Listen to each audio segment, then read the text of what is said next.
We tell you plainly. At 44 years old, Eliza Coyle owned nothing but a tin cup, a wool blanket gone thin at the folds, and $12 sewn into the hem of her petticoat. Her brother-in-law, Silas Coyle, had stood on the porch of the ranch she and her late husband Thomas had built with their own hands, and told her that the law did not recognize a widow's claim when a signed will could not be produced, a will that had, by some convenience nobody could explain, gone missing the very week Thomas was buried. Silas had her wagon loaded before the frost melted off the fence posts, and he did not look at her twice as she rode away from the only home she had known for 19 years. With what little she had left, Eliza did something the whole of Wardell Crossing, Wyoming Territory, would call foolish before they called it fate. She paid $9 at a county auction for the old stone bridge over Bitterfork Creek and the crumbling toll house beside it, a crossing so long avoided by the living that folks simply called it the Silent Bridge, for nobody, in 28 years, had dared to cross it. What she did not know, what none of them knew, was that sealed beneath that toll house floor lay a secret that would not only rewrite her own fortune, but would restore an entire village the world believed had perished. A village frozen in time on the far side of that bridge, waiting, without knowing it, for someone brave enough to come and tell them the truth. Settle in, and let us tell you the story of Eliza Coyle. If you're watching this from a place that feels forgotten by the rest of the world, tell us in the comments. We would love to know you are there. Eliza had been raised on the kind of prairie where a person learned early that nothing handed to you was ever quite as valuable as something you built with your own two hands. Her father, Warwick Doyle, had been a wheelwright in the little settlement of Copper Hollow before it dried up and blew away like so many towns of that era. And her mother, Constance, had kept the gardens so precise and so generous that neighbors 3 miles off would walk over just to trade seed and gossip. It was from her mother that Eliza learned patience. The particular unglamorous patience of turning soil that looked dead into soil that gave life, of waiting through a hard winter with faith that spring, however delayed, always arrived. It was from her father that she learned craft, the quiet dignity of mending what was broken rather than discarding it, of running her fingers along a splintered axle and knowing, the way some people know Scripture, exactly where the weakness lay and how to strengthen it. These were not glamorous inheritances. They did not glitter, but they would prove, in the years to come, to be the only inheritance that mattered. She had married Thomas Coyle at 19, in a small chapel in Larkspur County that no longer stands, and together they had gone west to claim land along Bitterfork Creek in the shadow of the Absaroka foothills, in a stretch of territory that the maps of the time still labeled, somewhat hopefully, as unorganized. Thomas was a gentle, deliberate man, given to long silences and longer kindnesses, and together they had built not just a house, but a life. Cattle in the low pasture, a modest orchard of chokecherry and wild plum, a smokehouse Thomas had built with cedar planks he'd hauled down from the ridge himself. They had no children, a sorrow they carried quietly between them. But they had each other, and they had the particular closeness of two people who had chosen the same hard, beautiful life and found it good. Thomas had a younger brother, Silas, who drifted in and out of their lives the way certain relatives do, always arriving with some scheme half-formed, always leaving before the debts came due. Thomas, being generous to a fault, had loaned Silas money more times than Eliza could count, had covered gambling losses in Cheyenne, had once even ridden 2 days to bail him out of a disagreement in a mining camp that Silas described, unconvincingly, as a misunderstanding. Eliza had never trusted him, not truly, though she had never said so aloud, out of respect for her husband's tenderness toward his only living kin.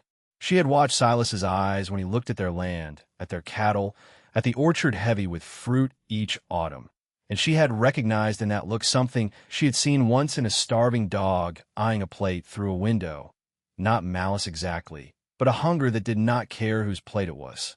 When Thomas died, thrown from a green horse, he had insisted on breaking himself, though Eliza had begged him to wait for spring. Grief came first, as it always does, total and blinding.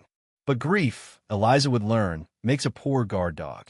It was in the fog of that grief, not 3 weeks after burying her husband on the rise above the orchard, that Silas Coyle arrived with a lawyer from Cheyenne and a document that named him sole heir to the ranch, on account of Thomas having died.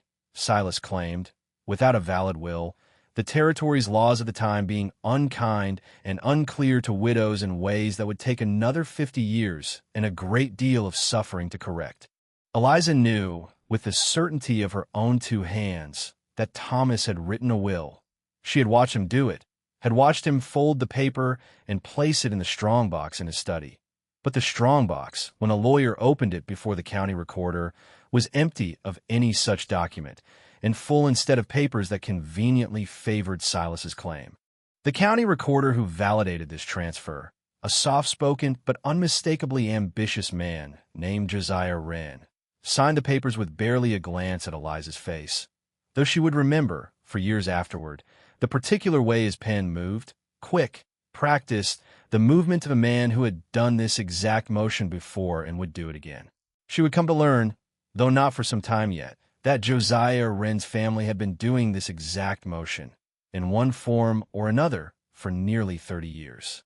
And so it was that Eliza Coyle, 44 years old, found herself standing on the road outside the ranch she had spent half her life building, watching Silas Coyle's hired men unload her modest belongings onto the frozen ground, with nothing to her name but a wagon too broken to be worth selling, a mule named Clover who was, by that point, older than most of Eliza's memories, and $12 that her mother, years before, had taught her to sew into a hem for safekeeping against exactly this kind of day.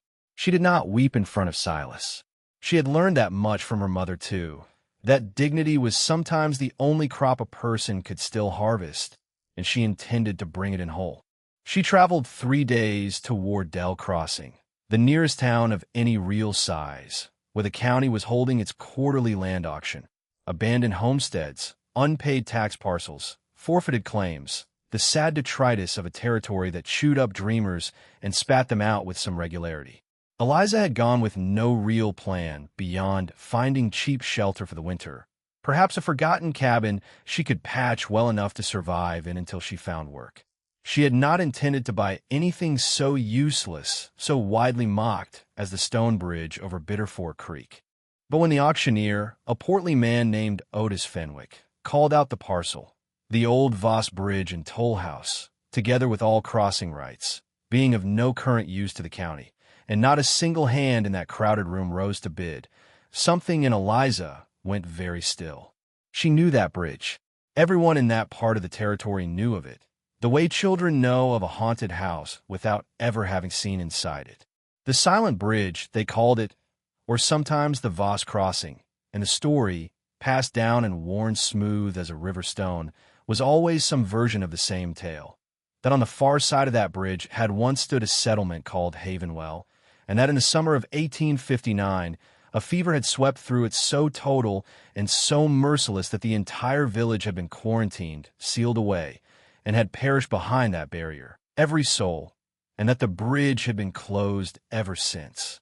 Some said cursed, some said simply too sorrowful to look upon, and that nobody, not a trapper, not a surveyor, not the boldest drunk in the territory, had crossed it in 28 years.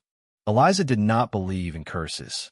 She believed, as her father had taught her, that most things called ruined were simply things nobody had bothered to examine closely.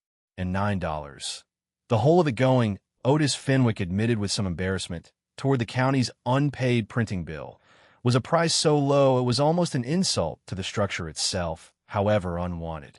She raised her hand before she had entirely decided to, and the room turned to look at her the way rooms do when someone breaks an unspoken rule, and Otis Fenwick, startled, brought down his gavel before anyone could talk her out of it. A toll house, at least, had 4 walls and a roof, however patched, and Eliza Coyle, with 9 of her $12 gone and a bridge nobody wanted now legally hers, told herself it would do for the winter, and that the stories people told about cursed places were, in her long experience, almost always stories people told to avoid doing the harder work of looking closely at them.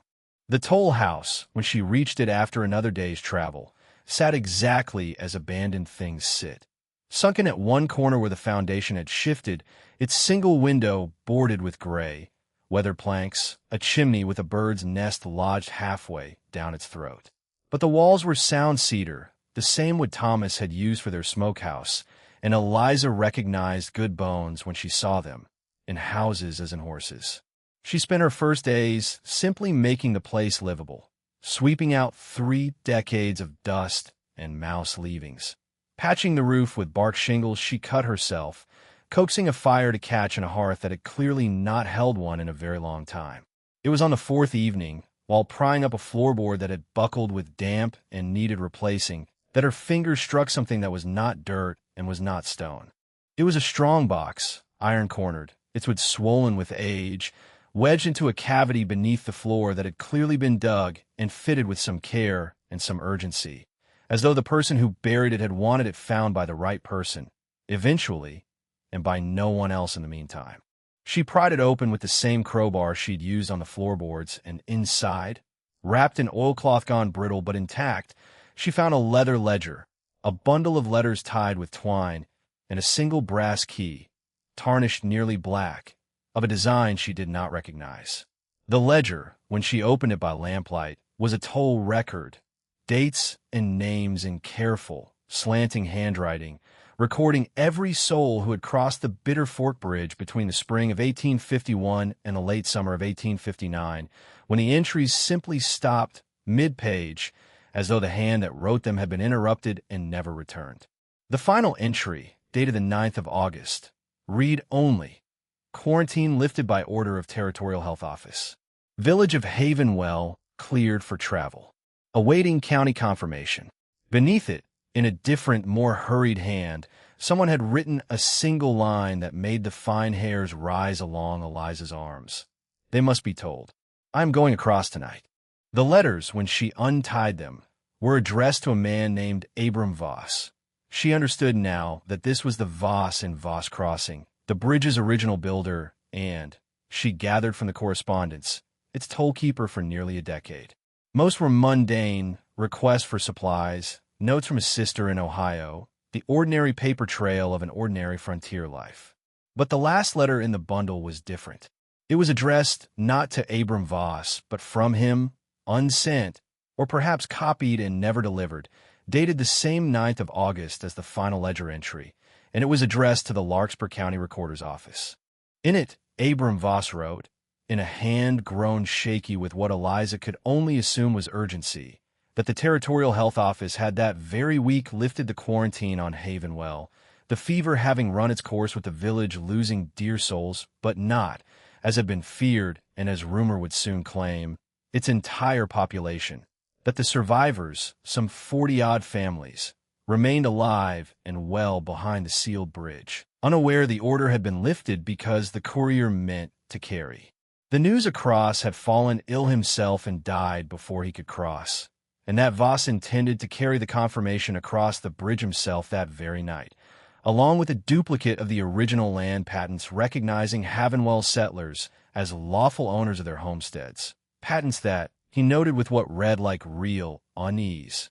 County Recorder Elias Wren had shown unusual interest in acquiring on behalf of unnamed grazing investors, should the village be declared officially and permanently abandoned.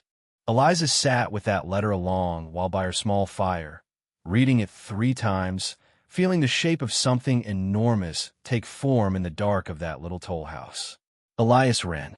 She knew that name, or rather, she knew its echo, for the man who had signed away her own ranch to Silas Coyle not 4 weeks before had been Josiah Wren, and it did not take a great leap of reasoning, only a long, slow chill down the length of her spine, to wonder whether Josiah was son or grandson to the very Elias Wren whose name appeared in a letter written 28 years earlier, expressing unusual interest in land that a quarantine, conveniently, was about to render ownerless.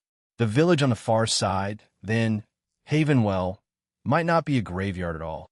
It might, impossibly, still be alive, sealed away not by fever or curse, but by nothing more than a courier's death, a recorder's ambition, and 28 years of silence that nobody had ever thought to break. She did not sleep that night. She sat instead with the ledger open on her knee, tracing the names of families who had crossed and recrossed that bridge in ordinary commerce for 8 years before the entry stopped.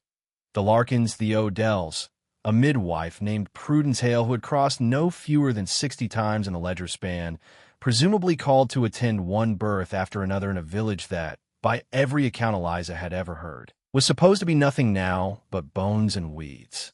She thought of her mother's garden, of the patience it took to look at a plot of ground everyone else had given up on and see, instead of ruin, only dormancy, a thing waiting, not a thing dead.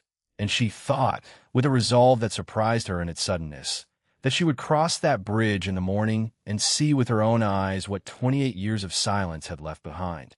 The crossing itself took less time than the fear surrounding it might have suggested. Perhaps a quarter-mile of stone arch and packed earth, the creek running shallow and clear beneath, in no way sinister, in no way cursed, only quiet, the particular quiet of a place people had simply agreed, for reasons that had calcified into superstition, not to visit. On the far side, the road continued through a stand of lodgepole pine, and Eliza followed it with her heart beating high and fast in her throat, half expecting, despite everything her reason told her, to find nothing but collapsed cabins and old bones. What she found instead, as the trees opened onto a shallow valley, was smoke. Thin gray threads of chimney smoke, rising from perhaps a dozen cabins arranged around a small chapel with a bell tower, gardens planted in neat rows, laundry strung between two porches, a boy of perhaps 10 years old chasing a dog across a yard, and an old woman sitting on a porch step who looked up at the sound of Eliza's footsteps with an expression that Eliza would remember for the rest of her days. Not fear, not surprise exactly, but something closer to disbelief slowly giving way to hope so old and so carefully buried that it seemed almost painful to let it surface. The old woman's name, Eliza would soon learn, was Sarah Voss, granddaughter of Abram, and she had spent nearly 3 decades believing that the world beyond the bridge had abandoned Havenwell entirely, that the quarantines still legally held them, that to cross back into the county would mean arrest, or worse, some punishment for a fever they had not chosen and had, at great cost, survived. Her grandfather, Sarah explained, her voice trembling with a grief that had never fully healed, had gone to carry news of the lifted quarantine that same night the last ledger entry was written, and had never returned. The village had waited for him, and then waited for someone else to come confirm what he had gone to confirm. And when no one came, not that week, not that season, not in all the years after, they had concluded, in the absence of any other explanation, that the outside world had simply written them off, quarantine or no quarantine, fever or no fever, that the bridge itself had become the boundary of their whole existence, and they had built a life within it out of the same stubborn patience. That ran, Eliza realized with a start, remarkably close to her own mother's garden wisdom. They had kept their calendars. They had kept their customs, their manner of dress, their old currency of trade and barter, frozen at the exact moment the world outside had seemed to seal itself away from them. Because to do otherwise, Sarah said simply, would have felt like giving up on Abram, on the news he had died trying to bring them. Eliza told them, gently, everything. The letter, the ledger, the lifted quarantine that had, in fact, been lifted 28 years before, the land patents that had never been honored, and the name Wren, which she watched settle over the gathered villagers like a shadow passing over a field. For several of the older residents remembered that name too, remembered Elias Wren's occasional visits before the fever came, his interest in grazing leases, his questions about which families held clear title and which did not. Word travels strangely in a place like Wardell Crossing, and it was not 3 weeks before Josiah Wren himself came riding out to the Bitter Fork Bridge, having heard, through channels Eliza never fully traced, that the widow who'd bought the silent bridge on a fool's whim had somehow found her way across it and back again, alive and full of talk about a village everyone assumed had died a generation ago. Wren arrived at the toll house with 2 hired men and a manner of politeness so thin Eliza could see straight through it to the fear beneath. He informed her, with the particular smoothness of a man accustomed to having his word taken as law, that Havenwell's land had long ago reverted to the county on account of abandonment, that any patents she claimed to have found were almost certainly forgeries or, at best, superseded documents with no legal standing, and that she would do well to remember that the county recorder's office, his father's office before him, and his grandfather's before that, held final say on matters of land title in Larkspur County. He suggested, in tones meant to sound like concern for her welfare, that continuing to stir up talk of Havenwell might invite trouble she could ill afford, given how recently she herself had lost a legal dispute over property. Eliza understood, listening to him, exactly what kind of man she was dealing with, and understood, too, with a clarity that felt almost like relief after so many months of confusion and grief, that the same family whose ambition had orphaned an entire village of survivors had also, one generation later, taken the roof from over her own head. She did not raise her voice to Josiah Wren. She had learned, from watching her mother negotiate seed trades and her father negotiate repair prices, that a raised voice was often mistaken for strength when it was, more often, simply fear given air. Instead, she told him, quite calmly, that she intended to have the ledger and letters examined by an independent notary in Cheyenne, and that she would be inviting the territorial newspaper to send a correspondent to Havenwell to speak directly with its residents. 40-odd families who were, contrary to every record in his office, very much alive and very much prepared to speak for themselves. Wren's composure slipped only slightly at that, a tightening around the eyes, a stillness in his jaw, but it was enough. He left without further threat, though Eliza did not mistake his silence for surrender, and in the weeks that followed she learned, through a sympathetic clerk at the land office who had grown quietly uneasy about certain filing irregularities she'd noticed over the years, that Wren was moving quickly to have the Havenwell parcels sold at private auction before any formal challenge could be filed, using the same abandoned land provisions that had allowed his family, and now him, to profit from the feverish tragedy for nearly 3 decades.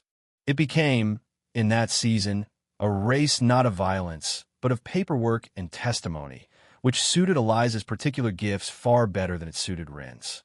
She traveled to Cheyenne herself, ledger and letters wrapped carefully in oilcloth, and found a notary, an elderly man named Ferdinand Ruiz, who had, coincidentally, apprenticed decades before under the very territorial health office official whose lifted quarantine order appeared in Abram Voss's unsent letter, and who was able to confirm, from records still on file in the territorial archive, that the order was genuine and that its date matched exactly. She brought back with her not only Ruiz's sworn statement, but a young correspondent from the Cheyenne Sentinel, a serious, curious woman named Margaret Alsop, who crossed the silent bridge with Eliza and spent 4 days in Havenwell, filling notebook after notebook with the testimonies of villagers who had waited nearly 30 years to tell their story to anyone who would listen. The article Margaret Alsop wrote ran across 2 full pages of the Sentinel under the headline "The Village Time Forgot," and it did what Josiah Wren's threats and his family's decades of careful silence had never managed to prevent. It made Havenwell impossible to ignore. Letters poured into the territorial capital. A delegate from the territorial legislature, embarrassed by the implication that a lifted quarantine order had simply been buried by a county recorder for personal gain, ordered a formal review. And when that review turned up not only Elias Wren's original correspondence expressing interest in the Havenwell parcels, but a pattern stretching across nearly 3 decades and 2 generations of Wren's, of similarly convenient abandoned land declarations that had enriched the family at the expense of widows, orphan claims, and, as it happened, at least one recently widowed rancher's wife named Eliza Coyle. The territorial government moved with a speed that surprised even Eliza. Josiah Wren was removed from his post as county recorder before the first snow of that year. His family's decades of quiet profiteering laid bare in testimony that Havenwell's own elders, Sarah Voss chief among them, delivered with a dignity that silenced even his own lawyer. The land patents recognizing Havenwell's rightful ownership were formally restored and re-recorded under proper county seal. And in the process of that review, the original will Thomas Coyle had written, the one Silas Coyle claimed had never existed, was discovered, water-stained but legible, In a box of documents Josiah Wren's own clerk had quietly kept, unfiled, in a back cabinet of the recorder's office, evidence, it seemed, that Wren had suppressed it at Silas's request in exchange for a share of the disputed ranch's grazing lease. Silas Coyle, faced with a will bearing his own brother's unmistakable signature and the testimony of the same clerk who had grown uneasy watching Josiah Wren's dealings for years, did not contest the ranch's return to its rightful widow. Eliza Coyle, then, in the space of a single frozen year, went from a woman evicted with $12 sewn into her hem to a woman who held clear title to both the ranch she and Thomas had built and the small, unlikely bridge that had led her to it all. Though by then, she had come to think of the bridge not as hers alone, but as something closer to a promise kept. She did not take the ranch back and disappear into her old life as though nothing had happened. She returned to it, yes, restored the orchard, brought Clover the mule home to a warm stable at last. But she spent that first spring and many after dividing her time between her own land and Havenwell, helping the village formally reconnect to the county it had been so cruelly severed from, helping its children enroll in the territorial school system for the first time in a generation, helping Sarah Voss and the other elders finally, properly, bury the memory of Abram Voss with a headstone in the Havenwell chapel yard that named him, at last, for what he was, a man who died trying to bring his neighbors the truth. We began this story by telling you that Eliza Coyle, at 44, had nothing but a tin cup, a thin blanket, and $12, and that she spent 9 of those dollars on a bridge nobody wanted, leading to a village everyone believed was dead. We told you it looked, to every soul in Wardell Crossing, like the most foolish purchase a desperate woman could make. But we hope you have seen by now what Eliza herself had learned long before she ever laid eyes on that bridge, from a mother's garden, from a father's careful hands, from a marriage built on patient, quiet love, that the things the world calls worthless are very often only the things the world has not yet bothered to look at closely. The bridge was never silent because it was cursed. It was silent because everyone had simply stopped listening for what might be on the other side. Eliza crossed it anyway, and in doing so, she did not only reclaim her own name and her own land, she gave an entire village back its place in time, and gave a family of quiet frauds, at long last, the reckoning they had spent 3 generations avoiding. Thank you for spending this time with us, and with Eliza Coyle. If her story moved you, we would be so grateful if you would share it with someone who might need reminding tonight that what looks abandoned is not always finished. And we would love to hear from you in the comments. What is a time you found real value in something the rest of the world had already written off? We read every one of your stories, and we are grateful, always, for the company. Until next time, stay close.